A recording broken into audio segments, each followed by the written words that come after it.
नबी करीम अलैहिस्सलाम फरमाते हैं, मैं उस बंदे को जानता हूँ जो सबसे आखिर में दोज़ख से निकाला जाएगा और जन्नत में डाला जाएगा। ये जरा अंदाज देखिए। इस पर हुजूर बड़ा मुस्कुराए, बयान करके बड़ा मुस्कुराए। हुजूर फरमाते हैं, अल्लाह ताला अपने करम से, अपनी रहमत से ना उस बंदे को करीब करेगा, अपने करम के, और करीब करके ना उससे गुनाह पूछेगा। ये वाले गुनाह किए थे, छोटे छोटे गुनाह सगीरा ये किए थे, अब क्या करे? वो कहेगा, मालिक वो हो गई गलती, मैं भूल गया था।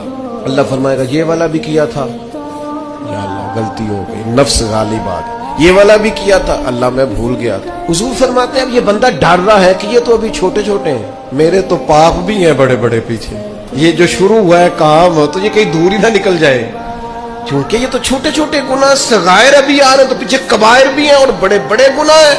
नबी करीम फरमाते हैं, वो डर रहा है, जब उसके छोटे छोटे गुनाह गिनवा लिए जाएंगे ना, अल्लाह ताला फरिश्तों से फरमाएगा, इसके इन सारे गुनाहों को मिटा के इस जगह पे नेकियां लिख दो।